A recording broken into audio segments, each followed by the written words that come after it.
오늘은 연중 제13주일이자 교황주일입니다. 오늘 독서와 복음은 모두 생활의 변화에 초점을 맞추고 있습니다. 특히 오늘 복음은 아주 길게 그리스도를 따르기 위한 근본적인 생활의 변화에 대해 이야기하고 있습니다. 그런데 아버지나 어머니를 나보다 더 사랑하는 사람은 내 사람이 될 자격이 없고 아들이나 딸을 나보다 더 사랑하는 사람도 내 사람이 될 자격이 없다는 예수님의 말씀을 들으면 마치 부모나 자녀를 버려야 한다는 말처럼 들려 정말 이렇게까지 해야 신자가 될 수 있는 것일까 하는 생각이 들기도 합니다. 물론 예수님의 이 말씀은 일상생활을 완전히 포기하거나 기존의 가족관계를 전부 무시해야 한다는 가르침은 아닙니다. 예수님의 말씀은 하느님과 그리스도를 중심으로 생활을 재편하라는 말씀입니다. 어떤 사람을 알려면 그 사람이 과연 어떤 사람들을 만나고 있는지 살펴보면 된다는 말이 있습니다. 사람은 그 사람 자신이 만나고 있는 사람으로부터 영향을 받기 때문에 자신의 생활을 바꾸려면 만나는 사람을 바꿔야 합니다. 그리스도의 제자가 되기 위하여 자신의 생활을 바꾸려면 그리스도의 제자, 예언자, 옳은 사람들을 만나야 합니다. 그리고 보잘것없는 사람 중 하나에게 그가 내 제자라고 하여 냉수 한 그릇이라도 주는 사람은 반드시 그 상을 받을 것이다 한 예수님의 말씀대로 하느님의 사람들에게 자그마한 호의라도 가져야 할 것입니다. 이것은 무엇을 주고받기 위한 것이 아니라 나 자신이 변화하기 위해서입니다.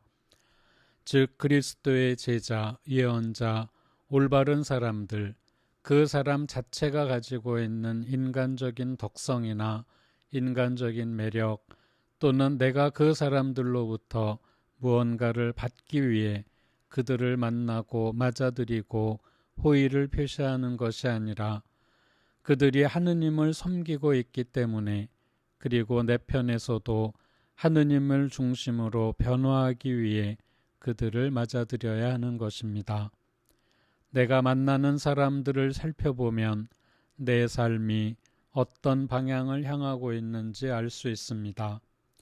오늘은 교황주일입니다. 가톨릭교회는 6월 29일 성 베드로와 성 바오로 사도 대축일과 가까운 주일을 교황주일로 정해 온 세계의 목자이신 교황님을 위해 기도합니다.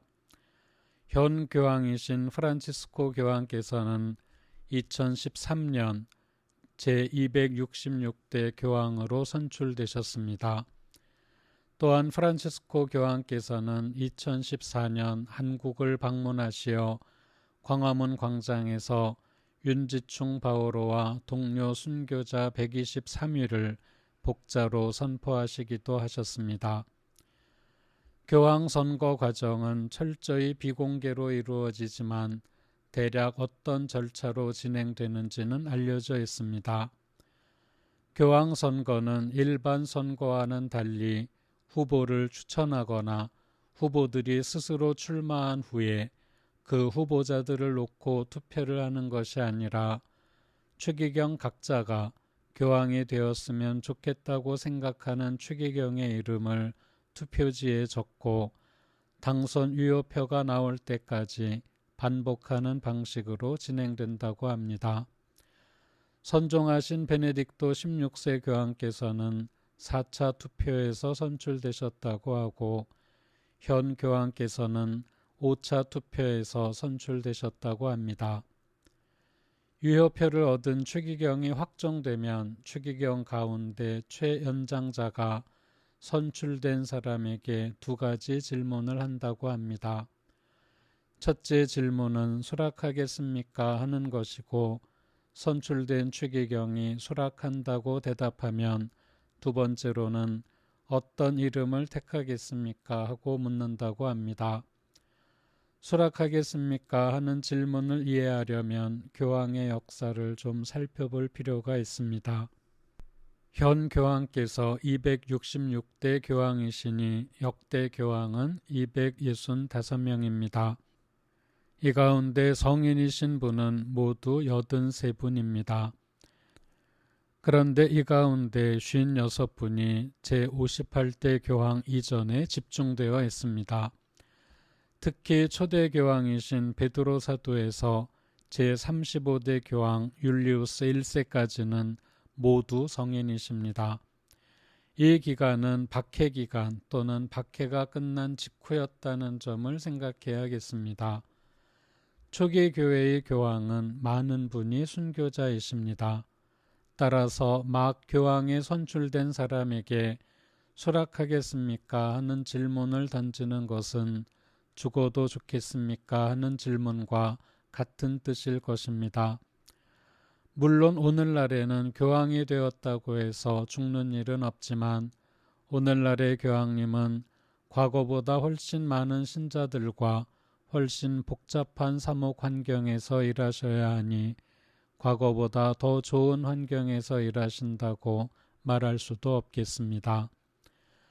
또한 두 번째 질문, 곧 교황이 교황으로 선출된 후 자신의 이름을 새롭게 정하는 전통은 533년에서 535년까지 교황이셨던 요한 2세부터 시작되었다고 합니다.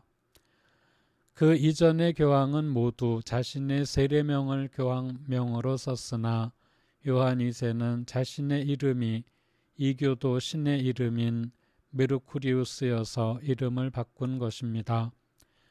이것이 관례가 되어 요한 2세 이후의 교황들은 교황으로 뽑히고 새 이름을 택하게 되었습니다. 새 교황께서는 이름을 택하시는 것으로 자신의 교황직 수행 방향을 밝히기도 합니다. 33일이라는 짧은 기간 동안 교황이셨던 복자 요한 바오로 1세 교황님은 제2차 바티칸 공의회를 소집하신 성 요한 23세 교황과 공의회를 마무리하시어 교회의 개혁 방향을 정하신 성 바오로 6세 교황, 두 분 교황의 뜻을 계승한다는 의미로 교황 이름을 요한 바오로로 정하셨다고 합니다.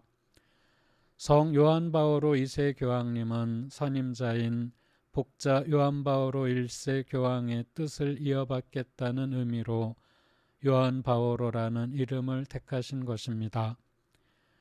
베네딕토 16세 교황께서는 제1차 세계대전 기간 동안 평화를 위해 온갖 노력을 기울이신 베네딕토 15세의 뜻을 이어받아 베네딕토라는 이름을 택하셨다고 합니다.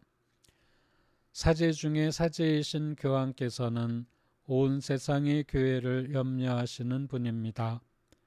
그래서 교황께서는 온 교회의 요구를 한 몸에 받으시고 그만큼 그 짐이 무거운 것입니다.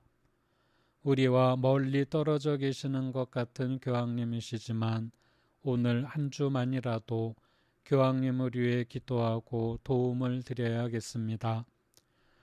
우리는 늘 미사 때마다 교황님과 교구장님의 이름을 부르며 기도하지만 특히 온 세계 교회를 염려하시는 최고 목자인 교황님을 위해 오늘 하루 특별한 기도를 바쳐야겠습니다. 영광이 성부와 성자와 성령께 처음과 같이 이제와 항상 영원히 아멘.